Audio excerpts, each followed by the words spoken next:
नमस्कार दोस्तों, कैसे हो आप लोग? उम्मीद है आप लोग सभी ठीक होंगे। दिवाली की छुट्टियां मना चुके होंगे। आज 16 नवंबर है और आज का जो हमारा टॉपिक है वो है राजस्थान में कृषि के नवीनतम आंकड़े। कृषि को लेकर ये आंकड़े मैं लेके आया हूँ। तो दोस्तों, राजस्थान की जो कृषि है उसको लेकर बहुत सारे सवाल पूछते हैं। उन्हीं सवालों के कुछ जवाब आपके सामने होंगे आज। कहाँ पे कुछ ज्यादा है, कहाँ पे क्या कम है, ऐसे क्वेश्चंस हैं जो आपको देखने हैं। पहले बताता हूँ कि मैं हूँ दिवाकर शास्त्री। काफी दिक्कत आती है बच्चों को, इसलिए ये आंकड़े बनाए गए हैं कि बच्चों को दिक्कत नहीं आए। मैं हूँ दिवाकर शास्त्री और पिछले 8 सालों से मैं geography, politics science, current affairs की क्लास रेगुलर ले रहा हूँ। ठीक है। 2007 से 2018 तक प्रत्येक मेंस को मैंने लिखा है, आरएस के जो फेस किया है। आईएएस के 2 मेंस लिखे हैं और विगत 8 साल से मैं पढ़ा रहा हूँ। तो ठीक ठाक है मामला, अच्छा है, अपना नॉलेज आपको बहुत फायदा मिलेगा इसका। ठीक है। लाइव क्लासेस है, टेस्ट सीरीज मिलती है, डाउट क्लियरिंग सेशन है, कवरफुल सिलेबस है। देखो, अनअकैडमी के जो प्लेटफॉर्म पे आपको लाइव क्लासेस मिलती हैं, टेस्ट सीरीज मिलती है, डाउट क्लियरिंग सेशन मिलता है और पूरा कवर सिलेबस कराया जाता है तीनों फॉर्मेट पे। ये सब चीजें आपको कहाँ मिलेगी? अनअकैडमी के 3 फॉर्मेट हैं। एक अनअकैडमी की प्लस की क्लासें हैं, एक अनअकैडमी की स्पेशल क्लासें हैं और एक अनअकैडमी का यूट्यूब चैनल है। अब आप सोचिए, जब हम यूट्यूब पर इतना बढ़िया मैटर प्रोवाइड करा देते हैं तो आप सोचिए कि स्पेशल पे और प्लस पे हम क्या दे रहे होंगे। आप लोग अंदाजा लगा सकते हैं, इससे बढ़िया चीजें आपको प्लस और स्पेशल पे भी मिलेगी। सर्दी का टाइम है, टोपा लगा लेते हैं, ठंड बहुत ज्यादा है, थोड़ा जुकाम उकाम है मेरे। आपको अन अकेडमी का प्लस का जो सब्सक्रिप्शन है, ध्यान दीजिए, प्लस का सब्सक्रिप्शन लेने के बहुत सारे फायदे हैं। अन अकेडमी में बहुत सारे टीचर हैं, बहुत सारे, उन सब का आपको क्लासें मिल जाती हैं। सभी एजुकेटर्स के द्वारा लाइव क्लासें आपको मिलती हैं। जितने भी एजुकेटर हैं वो सब देंगे आपको। एजुकेटर परीक्षा की पूरी तैयारी करते हैं, कभी भी कहीं भी ऐसे भी लाइव क्लास ले सकते हैं। वीकली प्रश्नोत्तरी होती है, प्लस कोर्सेज में डाउट क्लियरिंग सेशन होता है। आप पीडीएफ डाउनलोड कर सकते हैं, टेस्ट सीरीज प्राप्त कर सकते हैं, मार्गदर्शन जब चाहे प्राप्त कर सकते हैं। आपको क्या करना है? आपको सबसे पहले अन अकेडमी लर्निंग ऐप डाउनलोड करना है। क्या करना है? अन अकेडमी लर्निंग ऐप डाउनलोड करना है। और इस ऐप को जब डाउनलोड कर लोगे आप, तो इसे इंस्टॉल कर लेना है।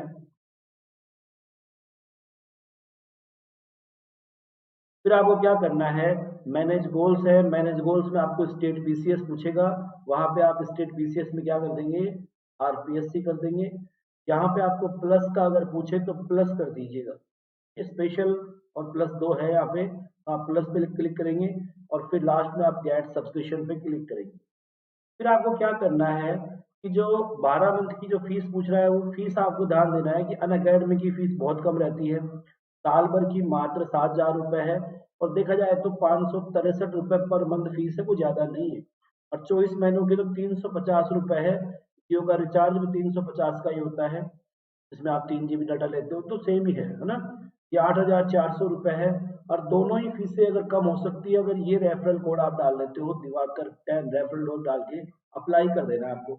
इससे आपकी फीस में 10% की छूट मिल जाएगी। ये दिवाकर 10 एक रेफरल कोड है और इस कोड का इस्तेमाल करेंगे तो गेट 10% ऑफ आपको मिलेगा, 10% का लाभ आपको मिल जाता है। ये ध्यान दीजिए, अन अकेडमी राजस्थान एग्जाम क्या है? अन अकेडमी राजस्थान एग्जाम। ये अन अकेडमी जो राजस्थान एग्जाम है, ये हमारा टेलीग्राम चैनल है। और इस टेलीग्राम चैनल पर अन अकेडमी राजस्थान एग्जाम क्या है? हमारा टेलीग्राम चैनल है। और इस टेलीग्राम चैनल पर आपको सभी पीडीएफ, सभी पीपीटी हम आपको उपलब्ध करा देते हैं। तो ठीक है दोस्तों, आगे बढ़ते हैं। आज का जो टॉपिक है वह राजस्थान में कृषि उपयोग है। कृषि लिखना भूल गए बेचारा। ठीक है, भूमि उपयोग कर दो। हमारा पीपीटी वाला थोड़ा भोला सा आदमी है, गलतियां कर देता है। देखिए, जो नए आंकड़े हैं उसमें ये कहता है कि जो वन है राजस्थान के जो भूमि है उसके 8 पॉइंट, राजस्थान की जो भूमि है, हाँ सर मांगूंगा।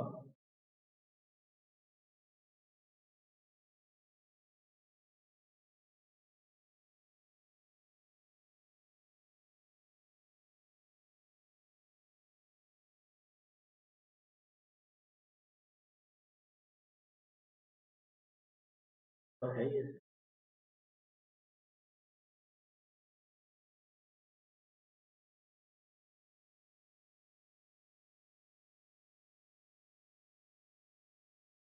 तो दोस्तों, राजस्थान का जो भूमि है उस भूमि के 8.04% भाग पर क्या पाए जाते हैं? वन, फॉरेस्ट है।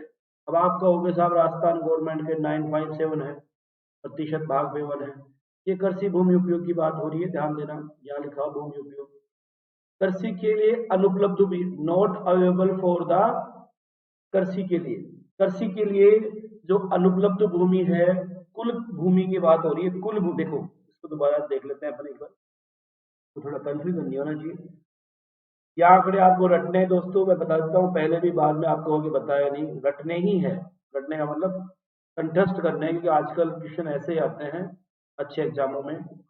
देखो राजस्थान की जो कुल भूमि है, राजस्थान की जो कुल भूमि है वो है 342, ठीक है, 87,267 लाख हेक्टेयर, हेक्टेयर, ठीक है, यहाँ भी लाख हो जाएगा। ये राजस्थान की कुल भूमि है, और इस कुल भूमि में से परसेंट निकाल रहे हैं अपन। तो इस जो भूमि है टोटल, ये 342,887,067 हेक्टेयर, इसमें से 8.04% भाग पे तो क्या पाए जाते हैं? वन। इस भूमि का जो है उसके 12.73% भाग ऐसा है जो कृषि के लिए क्या है? अनुपयुक्त है, उपलब्ध नहीं है। कृषि के लिए अनुपलब्ध भूमि, इसमें कृषि कार्य हो ही नहीं सकता। 12.73, तो पूछ सकता है राजस्थान की जो कुल एरिया है, राजस्थान की जो कुल भूमि है, क्या ये कुल भूमि, राजस्थान की जो कुल भूमि है उसके कितनी प्रतिशत भूमि कृषि के लिए अनुपलब्ध नहीं है? लगभग 13.5% है। कितना है? 13.5%। 12.73% कृषि भूमि है, भूमि ऐसी है जो कृषि के लिए उपलब्ध नहीं है। गैर कृषि, land put on the non agriculture uses, ठीक है। तो गैर कृषि उपयोग के अंतर्गत भूमि, अगर आपसे गैर कृषि के लिए पूछ रहा है, अब इस भूमि के डिवाइडेशन है, ये जो 12.73 है उसका डिवाइडेशन हो रहा है दो जगह अलग अलग, कै और ख, इसके ही पार्ट है। जो भूमि अनुपलब्ध थी वो गैर कृषि उपयोग के अंतर्गत भूमि तो आती है 5.78%, और बंजर और अकृषि भूमि है, मतलब जो 12.73% आपकी कृषि भूमि थी, ध्यान देना, 12.73% ऐसी भूमि थी जो कृषि के लिए उपलब्ध नहीं है, उसमें कृषि कार्य नहीं हो सकता। उसमें से देखें तो जो बंजर भूमि है, आकर्षक भूमि है, बंजर और आकर्षक, वो है 6.95, लगभग 7% भूमि ऐसी है इस अनुपलब्ध भूमि का जो बंजर है। क्या है? लगभग 7% भूमि ऐसी है जो बंजर है, जिसमें कृषि कार्य संपन्न नहीं हो सकता, ठीक है। वहीं अपन देखें तो गैर कृषि उपयोग के अंतर्गत भूमि कितनी है? 5.78%। आपको ध्यान देना है, दो बातें आपको अब तक समझ में आई।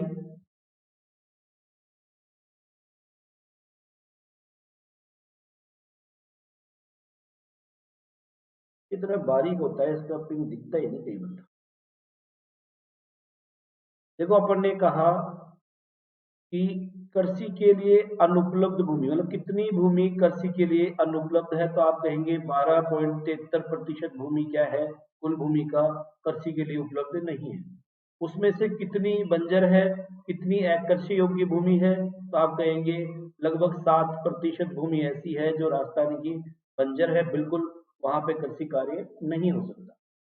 अब ये पूछ रहा है स्थायी चरागाह व अन्य चरागाह भूमि, स्थायी चरागाह व अन्य चरागाह भूमि, मतलब चरागाह के अंतर्गत कितनी प्रतिशत भूमि है? चरागाहों के अंतर्गत जो भूमि है वो कितनी है, तो इस कुल भूमि में से लगभग 5.5% या लगभग 4.88% भूमि ऐसी है जो चरागाहों के लिए उपयुक्त है, चरागाहों के लिए प्रयोग में लाई जाती है। और सबसे ज्यादा ये जो भूमि है आप जानते ही हो। कृषि योग्य व्यर्थ भूमि, ये बंजर थी, ये व्यर्थ है। अब दोनों को मिला के पूछते हैं व्यर्थ और बंजर भूमि सबसे ज्यादा कहाँ पे है, तो आप कहेंगे कृषि के लिए व्यर्थ भूमि वेस्टलैंड पूछ रहा है, तो ये है 11.17%। अब इसको कई बार ऐसे पूछ लेते हैं दोस्तों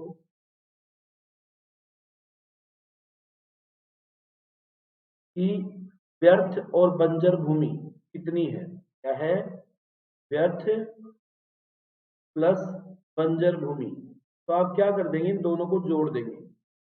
व्यर्थ और बंजर भूमि जब आपको पूछे राजस्थान में व्यर्थ और बंजर भूमि का प्रतिशत अगर पूछ रहा है तो आप क्या कर देंगे, ये जो 11.17% था उसमें आप 6.95% जोड़ देंगे। 7 और 5 12, 2 और 1 10 और 1 11 और 11 और 1 11 और 6 17 और 1 18, लगभग देश की 18% कृषि भूमि जो है वो व्यर्थ और नहीं, राजस्थान की जो 18.12% भूमि है वो कैसी होगी दोस्तों, व्यर्थ और बंजर भूमि है। तीन बातें इसमें से आपको ध्यान रखनी है जी। राजस्थान में बंजर भूमि कितनी प्रतिशत है, लगभग 7%। व्यर्थ भूमि कितनी प्रतिशत है, लगभग 11.17%। और चरागाह भूमि कितनी है, 4.88%। तीन क्वेश्चन तो इस पीडीएफ में है पहले, ठीक है। तो लंबी है पीडीएफ लेकिन अपन कर लेंगे, ठीक है, अपन अच्छा कर लेंगे, आपके बहुत काम की है ये।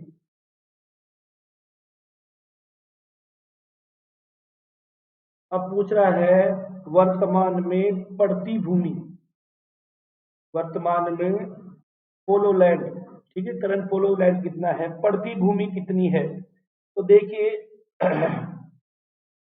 जो पड़ती भूमि है टोटल वो तो ज्यादा है, लेकिन अपन जो छोड़ी हुई, पड़ती का मतलब होता है छोड़ी हुई भूमि, मतलब उसमें कृषि कार्य हो सकता है लेकिन अब कृषि कार्य नहीं हो रहा हुआ, छोड़ी हुई भूमि, पड़त, पड़त भूमि, जिस भूमि पर 5 साल से लगातार कृषि कार्य न हो उसे बोलते हैं पड़ती भूमि।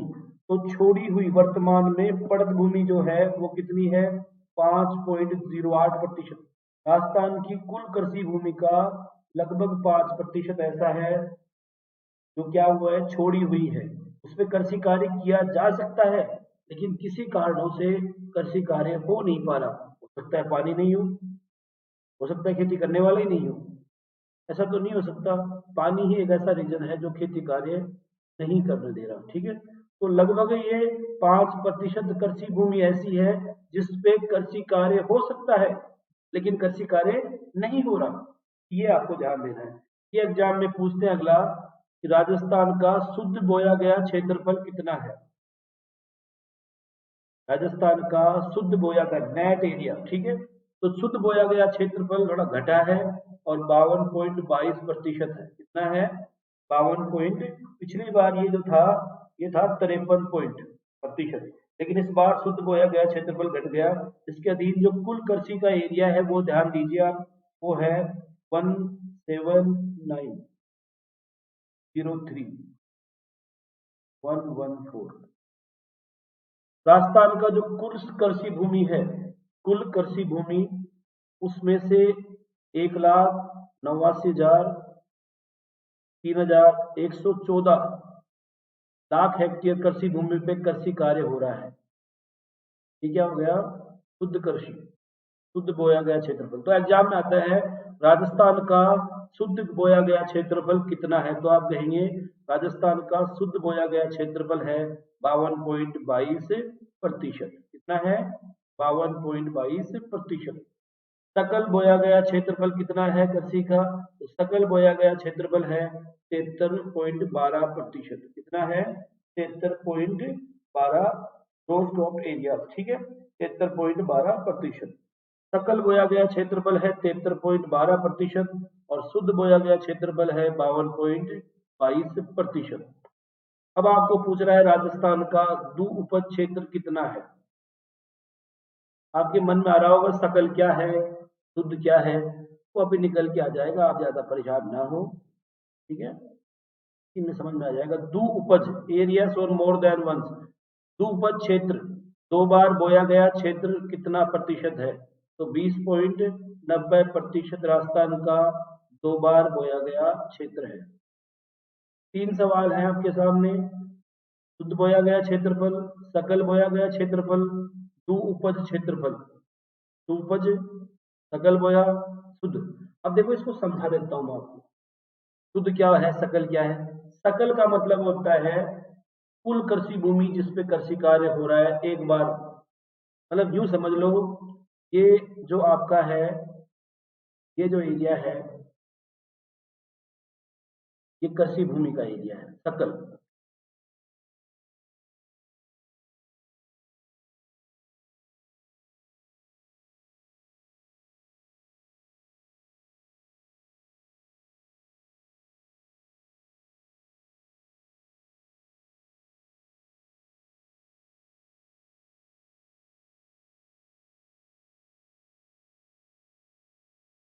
तो ठीक है दोस्तों, ध्यान रखना, शुद्ध बोया गया क्षेत्रफल 52.22%, सकल बोया गया क्षेत्रफल 73.12% और दूपज क्षेत्र हो गया 20.90%। आपसे पूछे राजस्थान में शुद्ध सिंचित क्षेत्र है, तो शुद्ध सिंचित क्षेत्र राजस्थान में है 23.29%। राजस्थान का जो शुद्ध सिंचित क्षेत्र है वो 23.29% है, और राजस्थान का जो सकल सिंचित क्षेत्र है वो 30.93% है, ठीक है। तो शुद्ध सिंचित क्षेत्रफल ध्यान रखना, पांचों क्वेश्चन एक बार रिपीट कर देता हूं, आपके बहुत काम के हैं दोस्तों।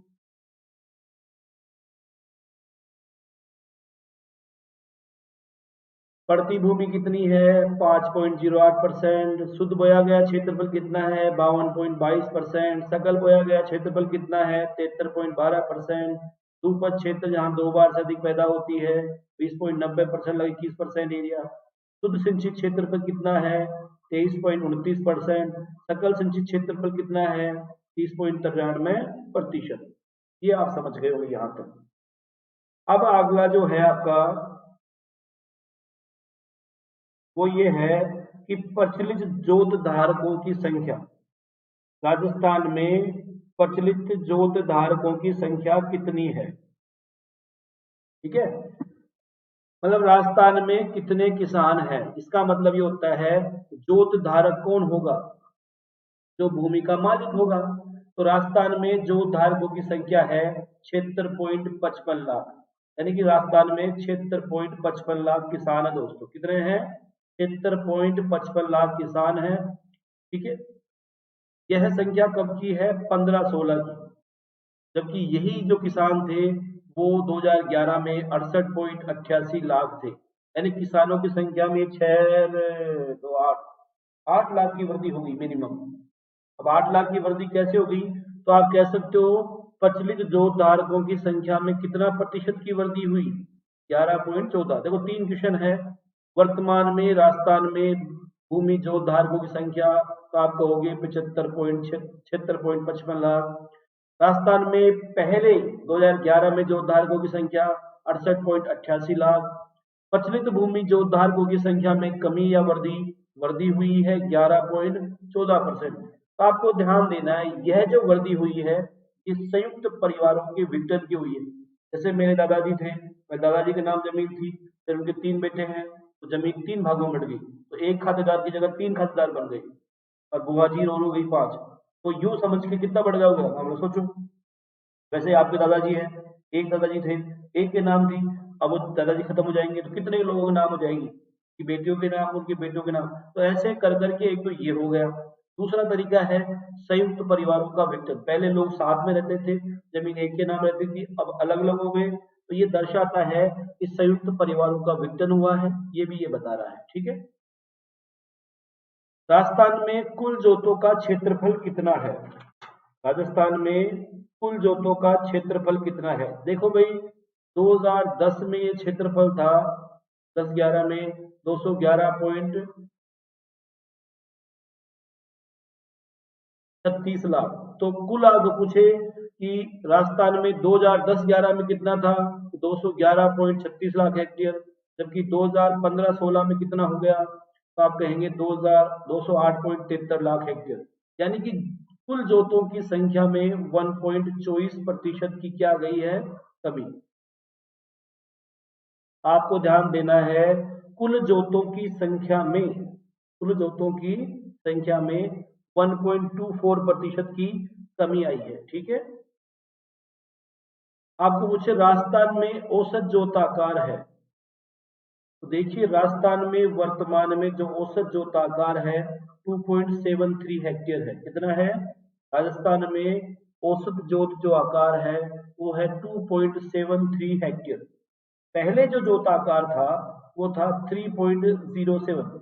अब औसत जोताकार का मतलब ये होता है दोस्तों, औसत जोताकार का मतलब ये है कि एक किसान के पास न्यूनतम कितनी कृषि भूमि है, क्या है, न्यूनतम कितनी कृषि भूमि है।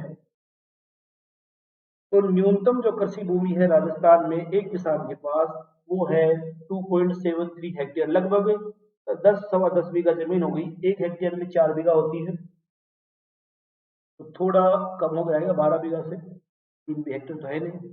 तो राजस्थान में जोतों का आकार कितना है, 2.73। इसमें भी 11.07% की कमी आई है, क्योंकि 3.07 था, अब कितना हो गया, 2.73 हो गया। राजस्थान में सबसे ज्यादा जोतों का आकार बाड़मेर में है और सबसे कम राजसमंद में है। भारत में सबसे ज्यादा जोतों का आकार जो है वो नागालैंड में है, पंजाब में है, ठीक है। नागालैंड में 6 का है, पंजाब में 3.77 का है। अब देखो महिला जोत धारकों की संख्या जो है वो 7.55 लाख है, ठीक है। ये भी आप ध्यान दे लेना।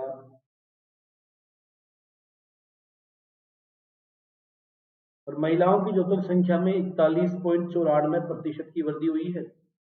महिला की जो भूमि जोतों की संख्या में वृद्धि हुई है, और ये वृद्धि बताती है कि पहले जमीन महिलाएं नहीं लेती थी, अब जमीन महिलाओं के नाम होने लग गई है, ठीक है। पहले महिलाएं जमीन की मालिक नहीं बनती थी, अब 41% वृद्धि दर्शाती है कि महिलाएं क्या है, जमीन की मालिक बन रही हैं।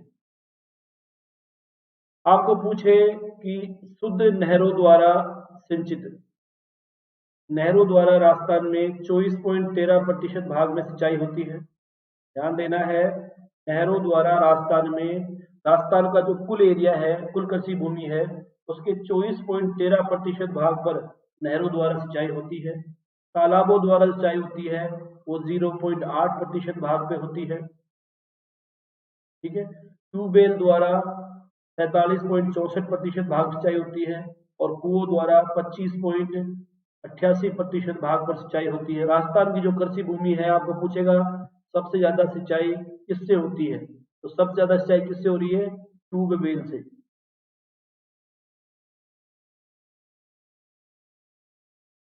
राजस्थान में सबसे ज्यादा सिंचाई किससे हो रही है, ट्यूबवेल से। अगर आप इनको मिला दोगे, दो चीजों को जोड़ोगे, तो हो गया 8 और 4 12, ठीक है। 8 और 4 12, 8 और 6 14, 14 और 1 15, 7 और 5 12, एक हासिल थी अपने पास 13, 6 और 1 7। तो आप ध्यान दीजिए, राजस्थान की जो कुल कृषि भूमि है उस पर 73.52% सिंचाई किससे हो रही है, इन दोनों से मिलकर लगभग 73% भाग, कृषि भाग पर सिंचाई होती है। तो सिंचाई के सबसे बड़े साधन क्या है, कुएं और नलकूप है, ट्यूबवेल्स है। फिर नंबर आता है नहरों का, दूसरे नंबर पे कौन है, नहरें। देखा जाए तीसरे पे है कुओं में और नहरों में बराबर का मामला, धीरे धीरे बढ़ जाएगा, ठीक है। तो ये नवीन आंकड़े हैं जो आपको ध्यान देना है दोस्तों।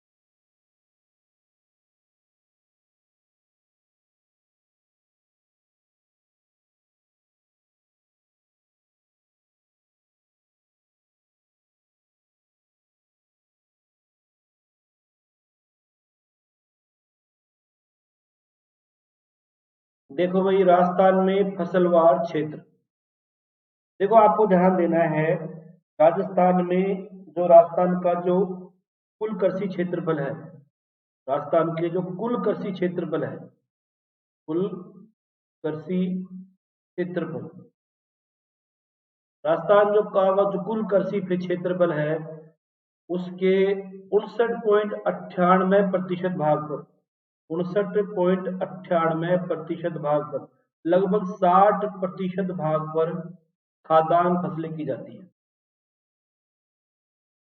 आपको ध्यान देना है, राजस्थान का जितना भी कृषि क्षेत्रफल है उसके 60% भाग पर कैसी फसलें हो रही है, खाद्यान्न फसलें। 1951 में योजना का आजादी के बाद ये 77%, और कितना गिर गया है बेचारा, 77% भाग पर पहले खाद्यान्न फसलें होती थी, अब 60% भाग में हो रही है। यह आंकड़ा है 1951 का, और यह आंकड़ा है 2017-18 का। चलो, अब इसमें से ध्यान देना है, राजस्थान का जितना भी एरिया है उसमें से 36.6% भाग पर अनाज फसलें होती हैं, गेहूं, मक्का, बाजरा, ज्वार, जौ, चावल। तो राजस्थान का कुल कृषि क्षेत्रफल के 36.6% भाग पर अनाज फसलें होती है, 23.38% भाग पर दालें होती हैं, दोनों मिला के कितना हो गया, 60%। ठीक है, 08 9 98 9। तो खाद्यान्न फसलों में क्या काउंट होता है, अनाज और दालें। तो आगे पूछे, राजस्थान के कुल कृषि क्षेत्रफल के कितने प्रतिशत भाग पे दालें की जाती हैं, तो आप कहेंगे 23.38% भाग पर दालों की पैदावार की जाती है। ठीक है, अनाज कितने परसेंट पे की जाता है, तो आप कहोगे 36.6% भाग। और तिलहन फसलें कितने प्रतिशत भाग पे, राजस्थान के कुल कृषि क्षेत्रफल के 16.55% भाग पर तिलहन फसलें की जाती है। तिलहन फसलों के बाद जो सबसे बड़ा जो एरिया है वो चारा फसलों का है। चारा फसलें राजस्थान के 14.75% भाग पे की जाती है। चौथा सबसे बड़ा एरिया यही है, बाकी तो सब्जियां 0.61, ड्रग्स नार्कोटिक्स 1.73, फल किए जाते हैं 3.65, करना होता है 2.38। ये आता लगभग, ये मोटी मोटी यही है आप काम में। ठीक है,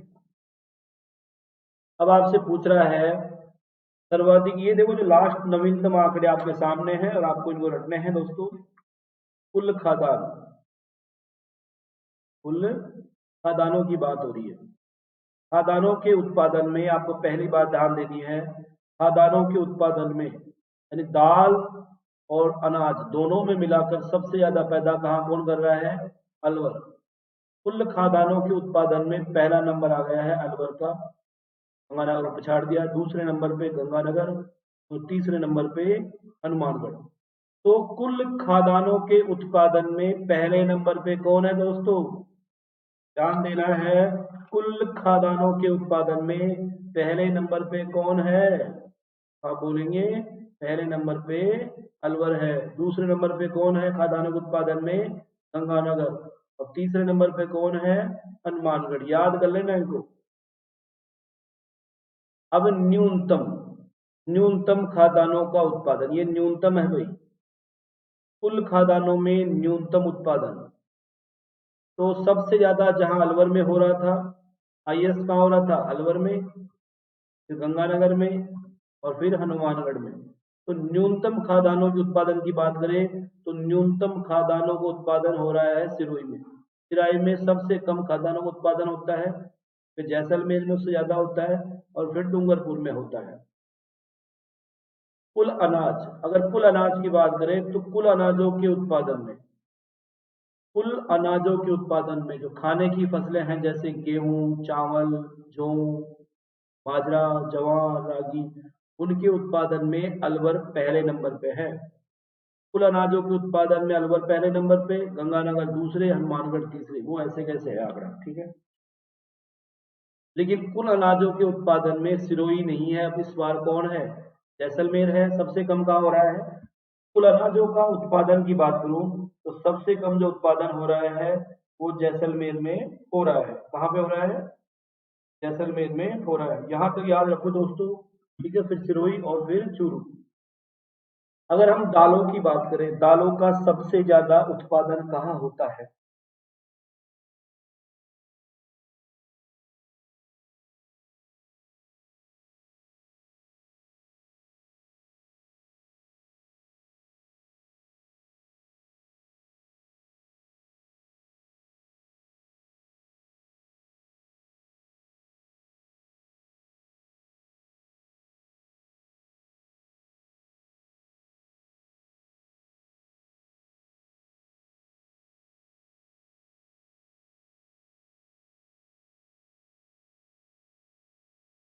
दालों का सबसे ज्यादा जो उत्पादन दालों का आप देख रहे हैं, तो दालों का जो सबसे ज्यादा उत्पादन हो रहा है दोस्तों, वो कहाँ हो रहा है?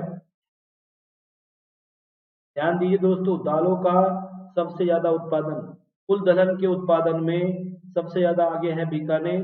फिर दालों का उत्पादन होता है नागौर में, और फिर दालों का उत्पादन होता है जोधपुर में। सबसे ज्यादा दलहन का उत्पादन होता है बीकानेर में। कुल दालों के उत्पादन में बीकानेर पहले नंबर पे है। सबसे कम कुल दलहन के उत्पादन में न्यूनतम, तो कुल दलहन के उत्पादन में न्यूनतम जो है वो धौलपुर है। सबसे कम दलहन का उत्पादन कहाँ पे होता है? धौलपुर में। फिर राजसमंद में, फिर सिरोही में है। तिलहन की बात हो रही है। टोटल ऑयल सीड, ये लिखने में गलती हो गई भाई से, कहीं पर हमारा थोड़ा गलत है। गलत नहीं, अच्छा बनता है, पर वो थोड़ा हो जाता है, अब जल्दबाजी में बनवाई थी, फिर वहाँ चल रहा है वो भी।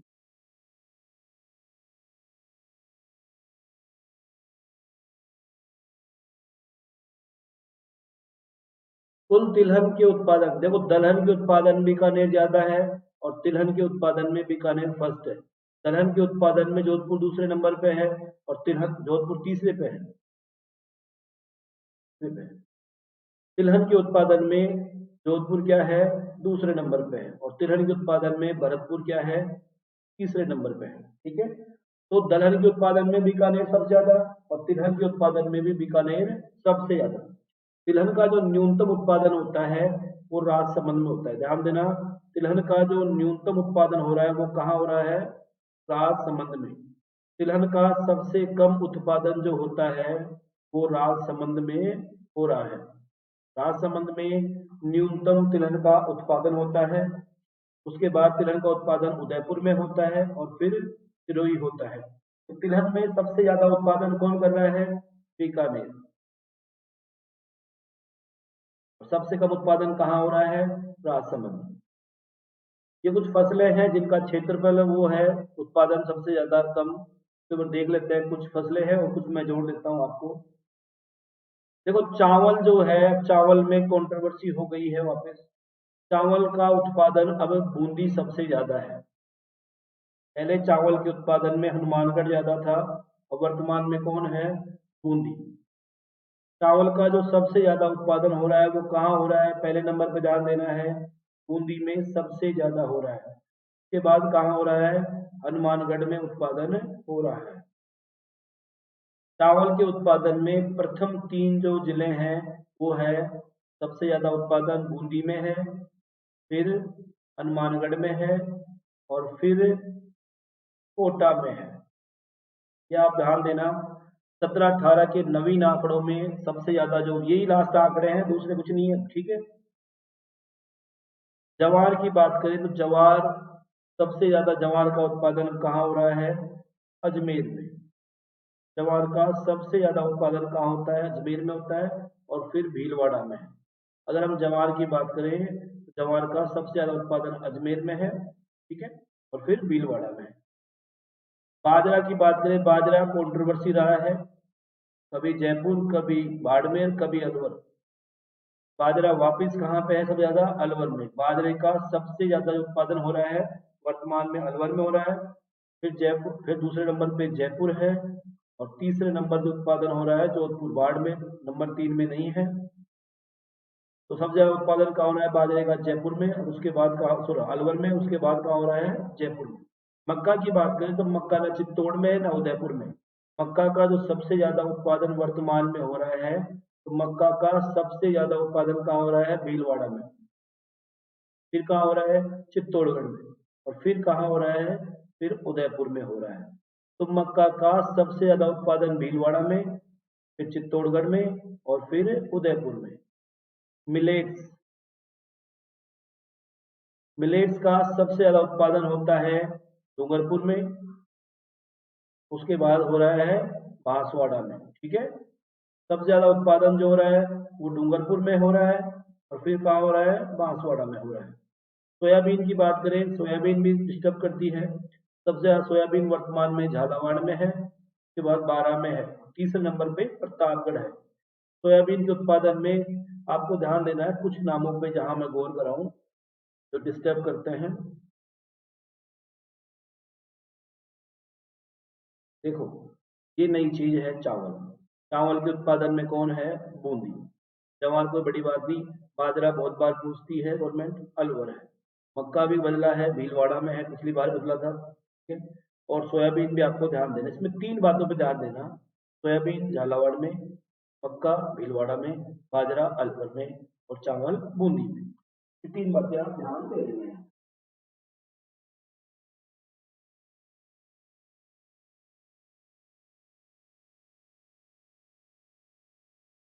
इनको लिख लो दोस्तों, आगे काम की है।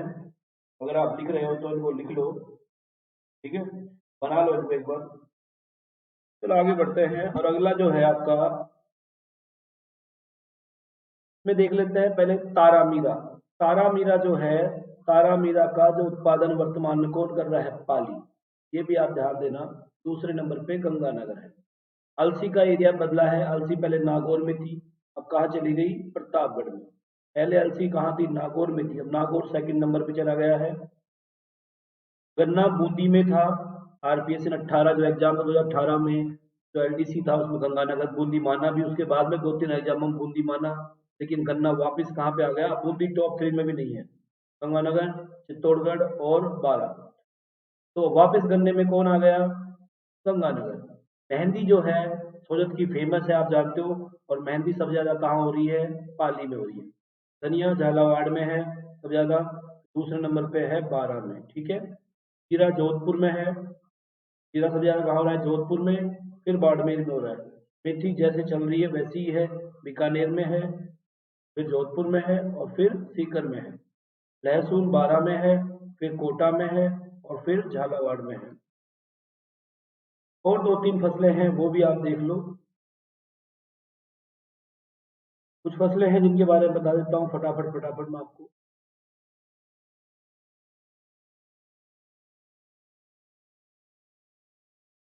इनकी लिस्ट बना लेना दोस्तों, काम आएगी आपके। ठीक है, आलस बिल्कुल मत करना, कहीं आलस करने लग जाओ कि कौन बनाएगा और ऐसे और वैसे। देखो अब जो चीजें हैं काम की ओर, तिला गया, मूंगफली, तिरपाली, अरंडी। अरंडी में जालोर है। अगर आपको अरंडी पूछे तो अरंडी में पहले भी जालोर था, वर्तमान में भी कौन है? जालोर ही है। लिख लो, अरंडी में जालोर। जो गंगानगर मैंने शायद लिख दिया होगा, जो नहीं बनाया ना, नहीं है ना। तो देखो, दो तीन चीजें लिख लो यहाँ पे जो काम की है। अगर आपसे बोल रहा है गेहूं में कौन आगे है, तो देखो गेहूं में अब पछाड़ दिया है मानगढ़ ने। अगर गेहूं की बात करूं तो गेहूं जो है, गेहूं के उत्पादन में पहले नंबर पे आ गया है हनुमानगढ़। दूसरे नंबर पे है गंगानगर। आपको ध्यान देना है, गेहूं के उत्पादन में हनुमानगढ़ अब क्या हो गया है? पहले नंबर पे हो गया है। ठीक है, और तीसरे नंबर पे है अलवर। अगर जौ की बात करें तो जौ, जैसा कि आप जानते हो, जो पहले जयपुर हुआ करता था, लेकिन अब जौ के उत्पादन में गंगानगर पहले है। कौन है? गंगानगर फर्स्ट है, और जयपुर अब सेकंड नंबर पे है। जौ के उत्पादन में लगातार इनके बीच में कंपटीशन रहा है, रहता आया है। तो गेहूं के उत्पादन में कौन ज्यादा है? हनुमानगढ़। और जौ के उत्पादन में कौन ज्यादा है? गंगानगर। ठीक है,